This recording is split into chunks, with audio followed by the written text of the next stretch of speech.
the likelihood that you're going to be able to get the answers from your suppliers that you're going to need to document and prove that there was no forced labor in your supply chain within 30 days, I ain't betting on that. Before we get started with the show, here's a quick word from our sponsor, Global Training Center. As trade compliance professionals, you want to make sure that your procedures and documentation are completed as correctly as possible to avoid any delays and possible fines. We provide a range of trade compliance courses that will fit your needs. From in-person or web training to recorded on-demand courses, we can train one or even thousands on your team through your learning platform or on our portal. We can even customize a private session for your team. Go to globaltrainingcenter.com to find out more. Greatly appreciate your listenership. You guys are doing fantastic for us. Lalo and I are so appreciative of you're sharing us, you're liking us, you're increasing or talking to your friends apparently because our listenership is up. So thank you for that, and continue to do so, please. And if you haven't, reach out to us on LinkedIn. Lalo and I would love to connect with us and go from there. And we post different things and comments on LinkedIn as well. So try and do that. Lalo, I don't know about you, but I'm going to tell you, this summer has been brutally hot and humid. And as we've been talking offline here, is that the Memphis area has suffered from a lot of storms, just like a lot of other parts of the country and whatnot. So I've had 2 trees go down, as I've mentioned, I think on one show, and cutting them up and all that. But how about you? Are you guys? How are you? You guys are taking vacations and stuff and getting away from that 110 El Paso, aren't you? Yeah, I did. My wife and I had to get away for a few days because we're on day 27, I think, of 100 plus weather in a row. So so it is hot. So we went to San Diego and enjoyed no more than 85-degree weather. So it was really nice. But probably got goosebumps on the skin. It was so chilly. Well, we had to break out the jackets, at night when we would go walk on the beach and stuff. It was like, holy smokes, it's chilly. But it was good. It was a nice vacation. Well, I will say I'm looking forward to today's show, and we're going to get into it here real quick. We've got somebody that's been on a show before, Know Your Goods, and as we Todd, I'm going to bastardize this, so you'll have to correct me. I'm like, dumb as a box of rocks. It's like, what did we talk about before here? And but I'm going to tell you, it's like, the stuff you did before was like a shiny new penny that we get some good nuggets there to take home. So now I think we're going to get to talk a little bit more about how to utilize that type of technology in protecting yourself and preparing yourself to deal with new forced labor prevention type legislation. So welcome to our show there, my friend. Yeah, thanks for having me back. I really appreciate it. The first Simply Trade podcast was quite a rodeo. It was a lot of fun. So I'm glad to be back. I'm glad you enjoyed it. So for everybody that's tuning in, this is also part of our series of forced labor topics that we were.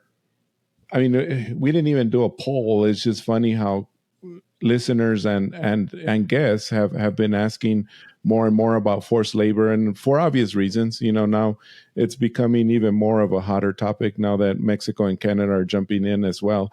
But because of that, we put this series together, and so we're excited to bring in Todd because we've had him before.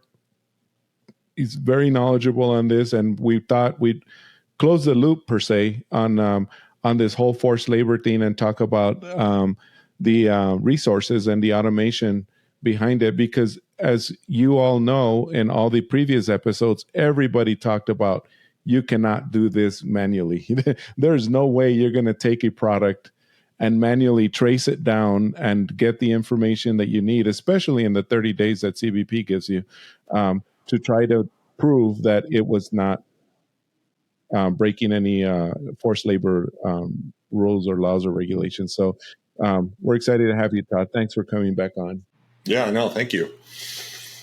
All right, so let's go for a second. It's like, so what's the name of your company? And because I was saying know your goods, but I think it was like KYG. We got a trademark on that. Yeah. So KYG Trade is the name of the company, and KYG stands for Know Your Goods. And so I am happy that we got that trademark. KYG Trade is trademarked, and we call ourselves the trade attestation platform and marketplace. And we'll get into what an attestation is and what the marketplace does as we go through the podcast. Well, from down south, we would say that's fancy. Well, I was a partner at a Big Four accounting firm, which is all big fancy words like attestation. So that's where that came from. But I'm not a CPA, by the way. So attestation, yeah. And anyway, speaking of the marketplace, I have been seeing some news on LinkedIn and on social about your marketplace growing even more and more since the time that we last spoke. So congratulations on that. And maybe we can talk a little bit more about that as well. So that'd be terrific. All right. So let's get into, as far as your systems and all that, again, we're talking about the Forced Labor Prevention Act. So it's anti-slavery. And one of the trends that seems to be coming into play is where, we'll talk about China. There's other parts of the world that are considered that have forced labor, but it's hard to keep up with everything. So, but let's just say that the Uyghur area of China, Northwest region, had, for example, the components made or the cotton that was raised there and made into bolts of fabric were shipped out of China to other countries. And those components then would be put into, somebody's manufacturing a widget, whatever. It could be a laptop, it could be a phone, it could be, whatever. And it has components made with forced labor. And the shirts were, the fabric was cut up, it was assembled, it was manufactured, and then goes through a substantial transformation. So it's no longer a bolt of fabric. It is now a men's shirt or a woman's blouse or whatever. Now it's imported into, or tried to be imported into the U.S., looked at it, and there's an assessment made going, sorry, it can't come in. It's got, forced labor components and whatever. And you're looking at it going, well, I bought men's shirt. I didn't buy anything, and trying to. So how can you use technology like what your company has to offer or whatever? How can somebody do this? This is getting so far over my head. I'm like, look, I'm just taking the information in front of me. How do I know where are bells and whistles that can go off to kind of give me a warning, or what do I need to do? I'm completely screwed where my goods or my company's goods are at the port and they're about to be seized. Yeah, you got it. And Lalo said 30 days, right? Maybe you can convince them to give you an extension, but what we're hearing is that once they hold the shipment and they ask you questions on sourcing, and there's that rebuttable presumption that in customs mind the goods were produced with forced labor. If you haven't already done your homework, if you haven't already documented your supply chain and can hand them the rebuttable presumption in the form of proof, the likelihood that you're going to be able to get the answers from your suppliers that you're going to need to document and prove that there was no forced labor in your supply chain within 30 days, I ain't betting on that. It's okay. Not let's stop right there. Not going to be easy.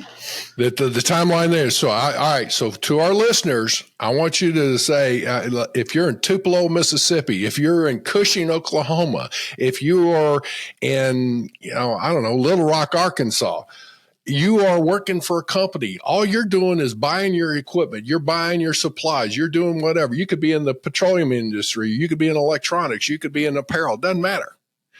And as you're going through and you're buying what you've always been doing and sourcing, and now all of a sudden there's this disruption at the port of clearance. And what do you mean I got to prove it wasn't done with forced labor? I mean, folks, you need to listen to this, because if that's when you're getting up to speed on this, you're screwed. You're out of, you're going to lose your money. It's too late. So as we talk through this, what Todd's just mentioning there, you need to be thinking ahead of time. We keep talking about this, but folks, I'm telling you, you are a small company. You don't normally do with this stuff, and you need to stop and look at it, because do you want to go to your executive management or the owner of your small little company and go, I'm sorry, there's a problem and the customs is seizing our shipment because of forced labor. We're going to have to destroy or return. That's what it's coming down to. Those are not good options. Talk us through this. It's like, so now that I've got everybody's attention and they're scared to death going, say, what? What did he just tell me? And I got to. Yeah. So what do we do, Todd? What do we do? And I just got to say one more. This happened today. And I literally this morning when I was in this meeting, I forgot we had the podcast. But this morning I was at a meeting where there was an investment banker talking to a bunch of people about the economy, and he was saying that he specializes in investing in ESG type related companies, and one of the industries that they looked at and that they invest in is the solar panel industry. And he mentioned that 90% of the solar panels that are imported into the U.S. are sourced from China. And this was an investor presentation about interest rates and inflation. Nothing about trade and customs.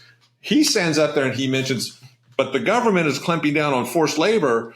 And I have 4 companies in my portfolio that have had their products detained at the port.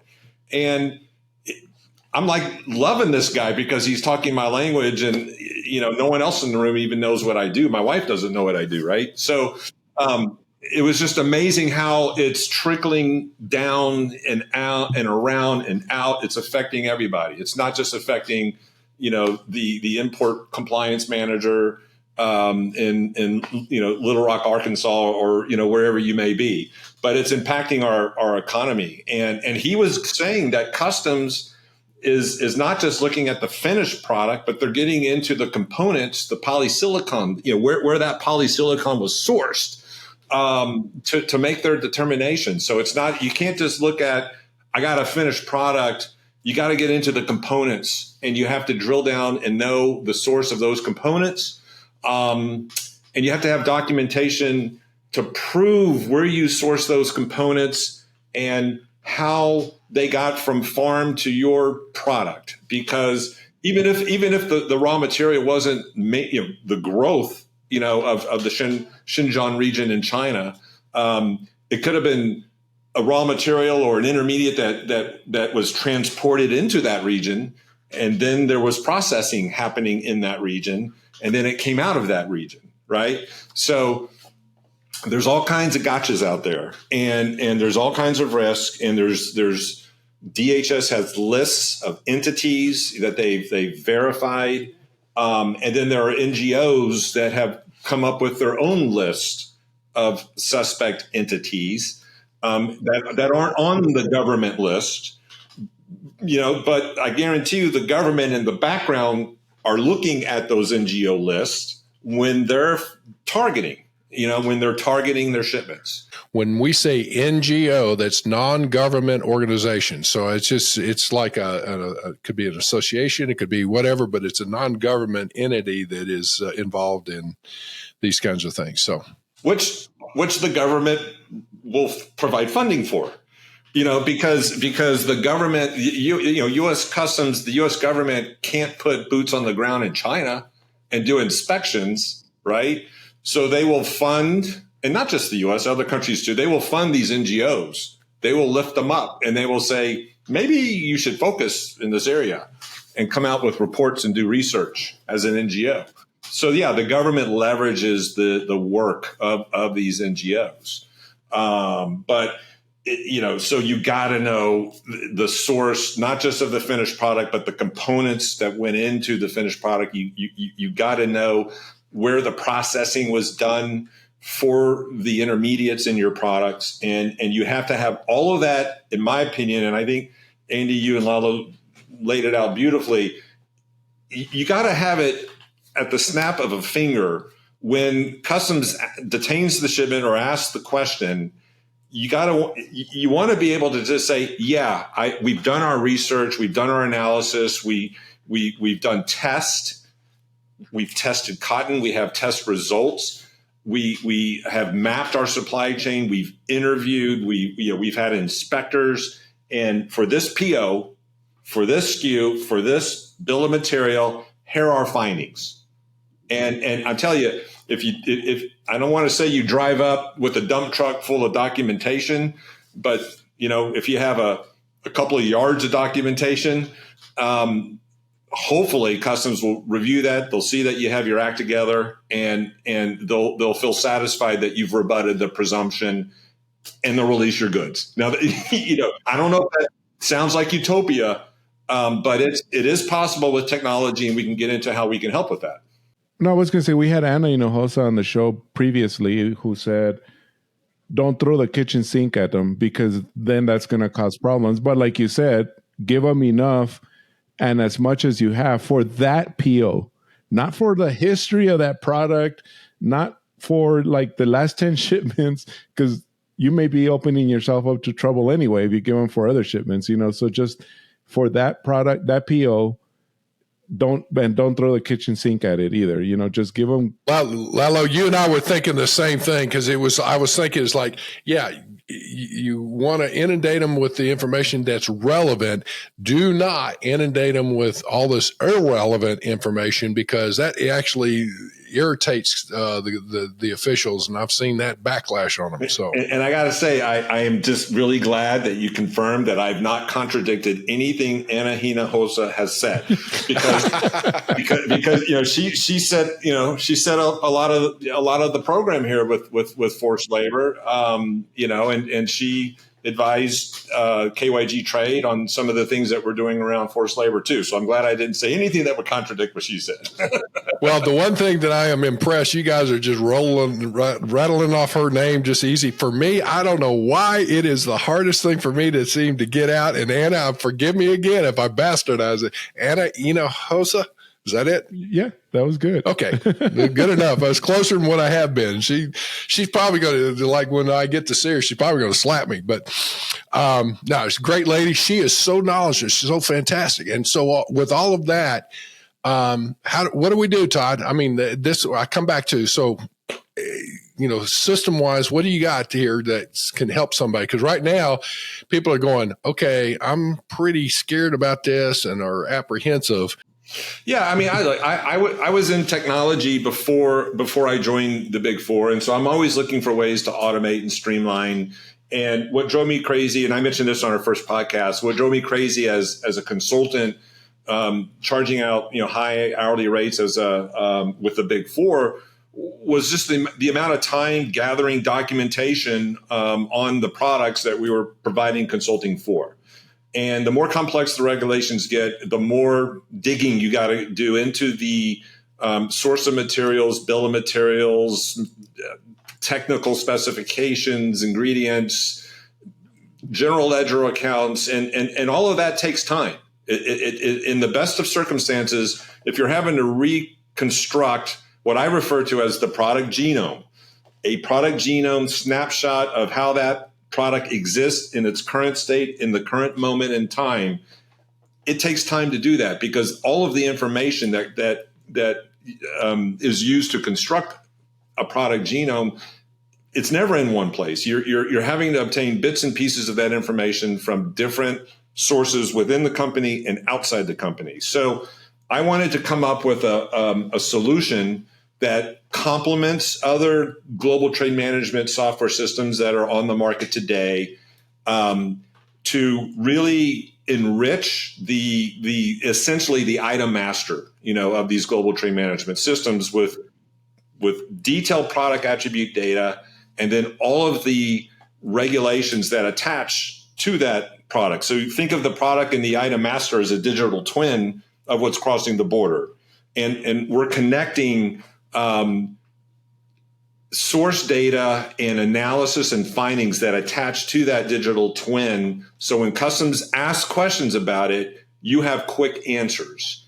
And it's only getting more complex. with forced labor, because how you prove there was no forced labor in a product in many cases is going to depend on the product. If it's a T-shirt, you may take one approach, which is to test the cotton. If it's a metal, then there are other types of tests that you may want to do. There's imagery. There are different approaches to verifying the geolocation and source of products and raw materials. And when I was at the Forced Labor Expo in DC earlier this year, there were 19 companies that U.S. Customs has said, hey, you need to exercise reasonable care. You need to map your supply chain. You need to test your products. Here are companies that we agree have approaches to help you do that. And so what was going on in my mind, and actually a lot of the attendees that were in the room there, and maybe 5,000 or so others that were watching it via the web, but there were people literally scratching their heads as they were listening to these presentations of these 19 companies. How am I going to manage all this, right? This company, and I can mention names of companies, can I not? Is it okay? Yeah, of course. No, I'm sure. So, yeah, and Anna Hinojosa, she knows these companies. And I'm sure you've been interviewing. Like, there's a company called Originate. They have a test, for cotton. There's a company called FloraTrace, and thank you. You mentioned them. We announced that they're joining our marketplace. They have a test, for geospatial location of raw goods, cotton, different types of products, not just cotton, and then there were other companies that were presenting there that have cameras and imagery, and they can come up with like fingerprints of metal.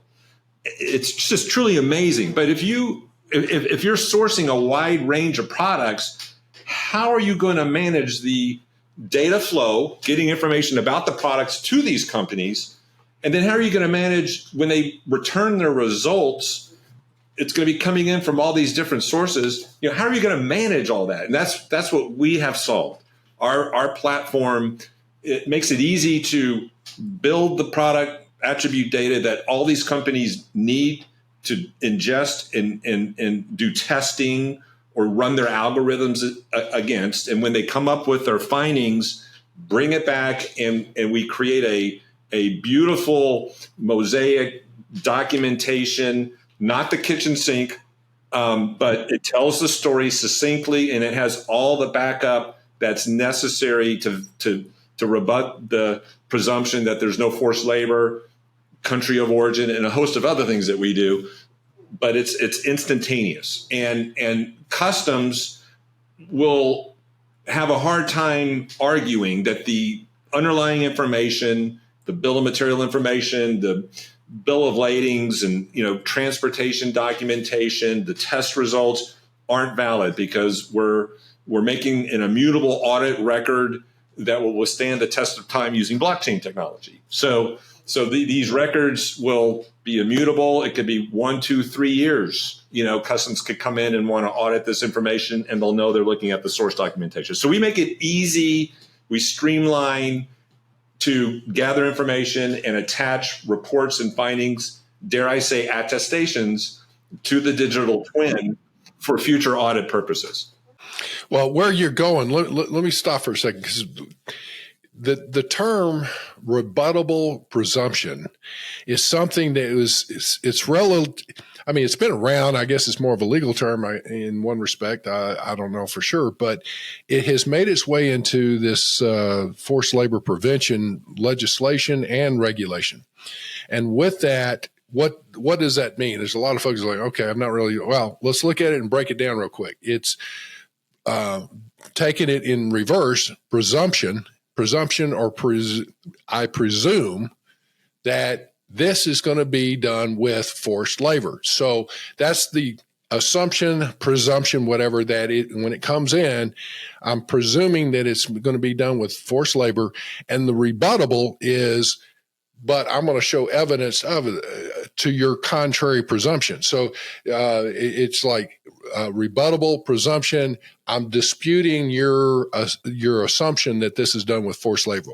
Yeah, no, it's a legal principle that's recognized by the courts. Unlike a defendant is presumed innocent until proven guilty, it's just the opposite. Essentially, a rebuttable presumption, is an assumption of a fact, right? And so CBP makes an assumption of fact. There was forced labor involved in this product, and that stands until someone can prove otherwise. Okay, and so to that point, and where we're going, which you had said before, with all this thing of like the genome of a product, where you're going through, well, this is where I get it from, and then you back it up. Well, this is where they get, they have it manufactured, and then you back it up and you reverse engineering or reverse the supply chain of that all the way back to sourced goods, the raw goods, and you're having to do that. So that information comes bit by bit. It's fragmented as it comes together. You've got to have that put somewhere where it's organized for your product. And tied to your PO. Exactly. And tied to your purchase order, for especially if you got purchase orders that are sourcing goods from a foreign source. Now, you also have your domestic side, which is not going to be as a higher priority because somebody else is really needing to deal with that. But at some point, you're going to have to look at it. Somebody got it in if it's not made in the U.S. Now, as I'm looking through this, is trying to prioritize this, folks, you need to be looking and working with your purchasing group, and your purchasing group should be tied to the goals in this compliance side. So if you are an executive or a leader of a company, you better listen up here, because this is one of those things where purchasing usually goes off and wants to source a good. They're looking for bigger, better, faster, cheaper. They want it manufactured for the least amount they can get it for. Great. But then holistically, you better be looking at your transportation cost and your import-export requirements. Here you got all of that, and you import, and the duty comes into play and all that. But here's what's really paramount. Is now with these added, the bar's been raised on this. So your added forced labor prevention, your purchasing needs to take that into account when they are sourcing those goods. Work with your compliance and make sure your goals for your purchasing purchasing group is tied to your compliance. Because if those goods come in, hey, those goods came in, they're seized now because of forced labor. Well, who picked that factory? Who picked that vendor? Well, compliance is just following the rules, and you can get upset with them because they're the ones having to deal with the seizure, but whoever sourced it. So you got to work through that. So guys, you can see the implications here as you're talking. Now, another thing is we're talking about doing all of this for one product that you're looking at sourcing. Gee, what's your inventory of products that you have to deal with? And you can now you multiply this exponentially. There's no way for you to deal with this manually. So you better look at systems, data integration, system integration, and things of that nature. So I come back now, Todd. Yeah, I'll tee it up for you, buddy. And here's the cool thing, right? So our technology is designed for both the micro, small, medium size importer of one product, just as it is for the big enterprise that has 2 million active SKUs. Because the way 10 years ago you couldn't do that, right? You're implementing SAP, you're implementing Oracle, big costly integration implementations, but now, with the ability to have multi-tenant software as a service applications that a user can literally subscribe online, have an account, manually enter one product, and then create that product genome, and then have the same AI-driven tools that can determine HTS code, country of origin, free trade agreement, and look at the suppliers in that bill of materials, bounce them up against Sayari, Kairon, D&B, to see if any of those suppliers are considered risk from a forced labor, the DHS list, the NGO list. A small, medium-sized importer can have that same power for not a lot of money because it's just 1, 2, 3, 4 products. That a big enterprise that has millions of products from millions of different suppliers and needs to do this at scale and fast can have. And that's what's really cool. So that was my question, Todd, that I was going to ask you is, so this could be on demand if I get a notice from CBP.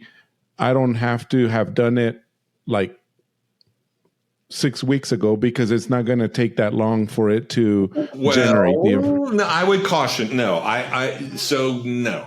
I guess what I'm saying is a lot of people are probably saying, I'm not going to do this. I'm going to play the lottery and I'm going to hope that my shipment doesn't get picked, out of the bunch. Right. And if they do, I'll deal with it. Okay. So, and the reason they're doing that is because, of what Andy said, they may have lots of products. How are they going to figure all this out for every product? It still takes time because you have to get your supply chain partners on board and feeding the system with information. So that does still take time. But if we make it easy for them to do that, if it's not a pain in the you-know-what for them to log in and upload, a PDF, an Excel sheet, or even plug in with an integration, an API integration with an extension or a plugin to their existing system, and you make it easy for them to do that, there's still going to be some time involved to work that out. Once you have all those connections, the machine learning and the MLP and all these other fancy AI terms kick in and they can figure this stuff out pretty quickly. But I would not wait, right? Because you got to invite the supplier. They got to create their own account. They got to log in. There might be some training. But the point is it's not like a major, intensive, very costly, disruptive implementation. It can be done relatively easy with the technology that we're able to deploy today. All right. Well, I would say, and let me jump in on this, is that what I'm picking up on this are two modes of action. One is obviously you have your existing inventory and existing suppliers and all of that, where you need to start looking and working reverse engineering it.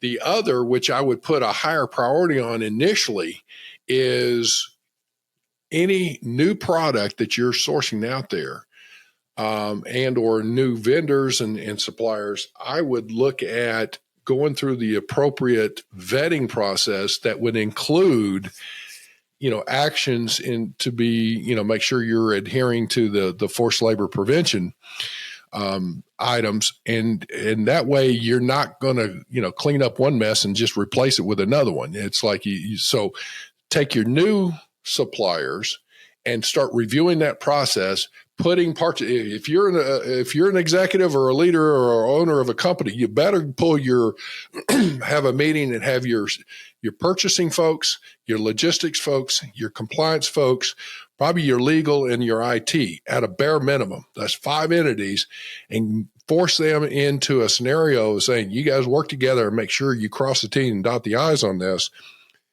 and come back with 2 action plans, one for new vendors and new supply parts.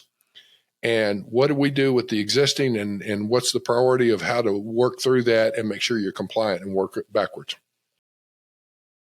Yeah, putting on my former Big Four consulting hat, we would get paid to come in and offer advice and help companies actually implement our advice. It wasn't just shelfware, and the advice, really best in class, is you don't issue a PO until you've already done that homework. You don't issue the PO until you've vetted your suppliers and you're sure that there's no forced labor. And not only that, if you want to apply for a free trade agreement And, you don't issue the PO until you've reviewed and you know that the supplier can support a certificate of origin if it comes under an audit. That's best in class. All right. And then to go a step further, it's like, Reagan, trust but verify.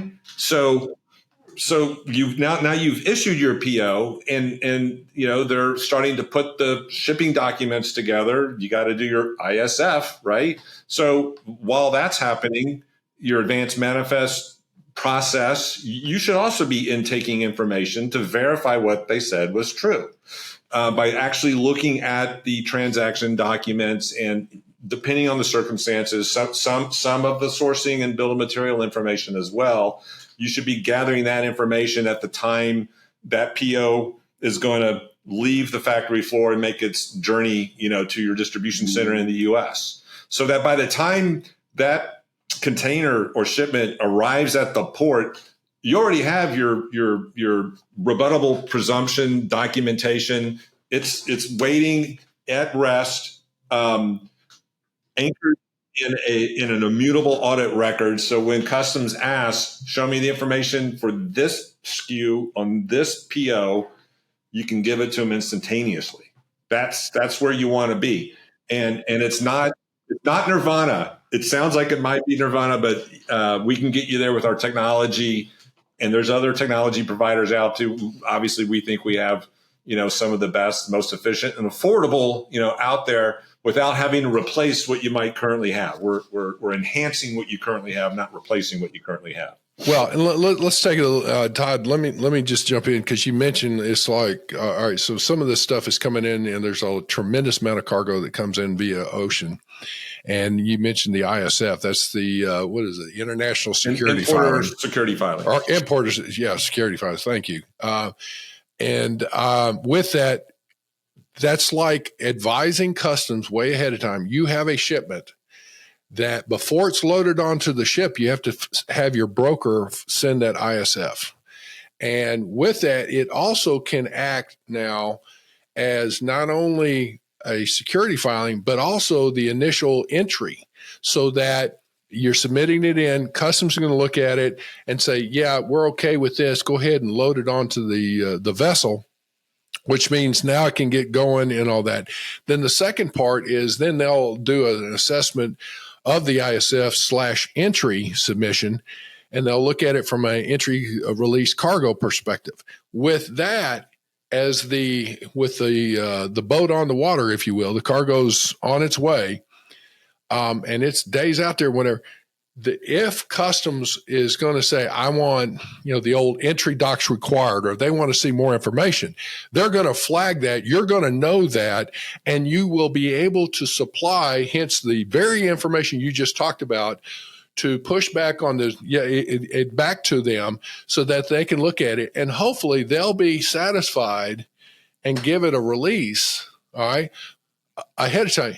If they're not going to give it a release, but they want to inspect it, you're going to know that ahead of time if you're doing it. Don't wait until the freight physically arrives to come up with all that. Well, that's true. Now, I am hearing, though, that shipments are getting detained, and the ports aren't telling them why. Okay, so they don't know what to give them initially. It could be something FDA related. It could be an FDA hold, right? They don't. So. And the trade is having discussions with CBP about that. Like, if you're going to detain the shipment, we need to know what the issue is so we can respond within the 30 days timely. So that is an issue. But if you've done what I was describing earlier, that best case, again, not nirvana, but I know it's obtainable. There are companies that are best in class, and they're doing this ahead of time. That's where you want to be. So whatever they ask you, if it's an FTA, if it's an origin, if it's a forced labor, if it's a conflict minerals, if it's an FDA certification, you're ready to give them that answer at the snap of a finger, and not say, we'll get back to you, and go hunt for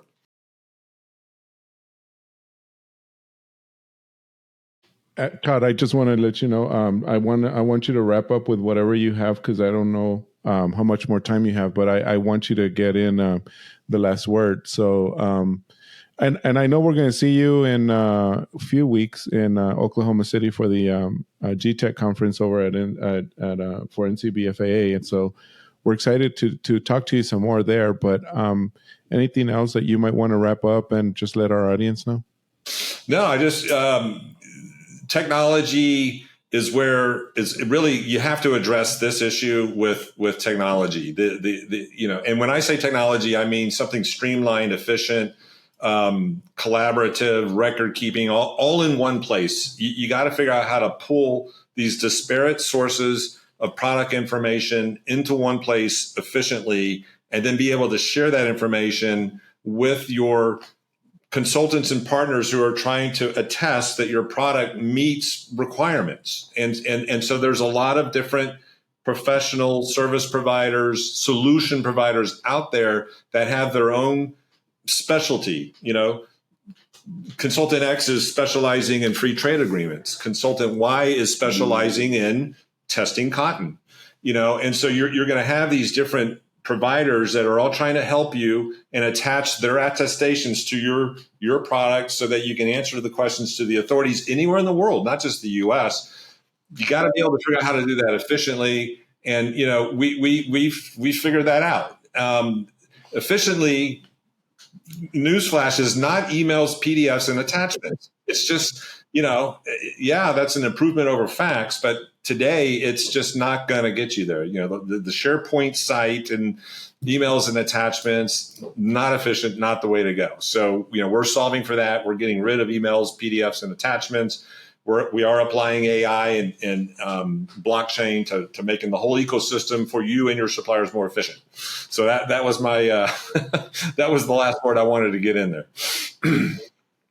Well, folks, we're going to have Todd's contact information, his company, with our show notes and whatnot. Here's the key.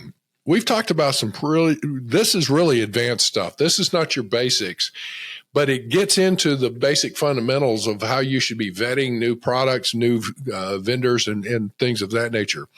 If you're an executive or a leader of a company, I implore you, please get a meeting scheduled of your sourcing or purchasing group, your compliance group, your logistics and transportation group, your IT, and your legal, and pull them together just for a good discussion and look at what products you have. Review some of your purchase orders of the past and put your customs hat on. Your customs. How do you know that these goods were not done with forced labor? They're going to ask you. So put yourself in that role and ask of your staff. And if they can't really come together and it's him and Han, it's okay. But you need to know that so you can take action to help protect yourself. And at the end of the day, with what Todd was talking about, is then the other thing is with everybody doing their thing and everything's working out fine, you yourself should take steps to verify what you've got and maybe take an expert with you to go to some of these locations where you're sourcing your goods and just look for it yourself. So for what it was, Todd, another great show, I think. And Lala, some great questions. So I appreciate it. I hope you guys have a great day because this is going to be one that we're going to come back and keep talking about, I think. Yep. Thank you very much. I look forward to seeing you guys at GTech in Oklahoma City. Same here. Thank you, Todd. We'll talk to you soon then. Bye, guys. Thank you very much for joining us. Simply Trade is brought to you by the generous contributions of Global Training Center. You can follow the show and GTC on LinkedIn or Twitter and other social networks. Make sure you check out the show notes in the description for a full rundown of today's show with all the important links. Also, make sure that you share this with a friend and subscribe on your favorite streaming platform. We really like hearing from you.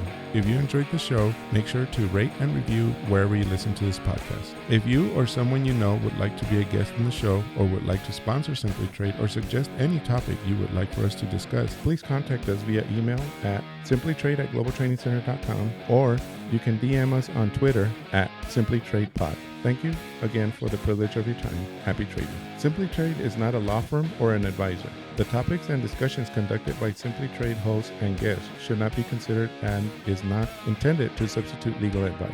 You should seek appropriate counsel for your own situations. These conversations and information are directed towards listeners in the United States for informational, educational, and entertainment purposes only and should not be substituted for legal advice. No listener or viewer of this podcast should act or refrain from acting on the basis of information on this podcast without first seeking legal advice from counsel. Information on this podcast may not be up to date depending on the time of publishing and the time of viewership. The content of this posting is provided as is. No representations are made that the content is error-free. The views expressed in or through this podcast are those of the individual speakers, not those of their respective employers or Global Training Center as a whole. All liability with respect to actions taken or not taken based on the contents of this podcast are hereby expressly disclaimed.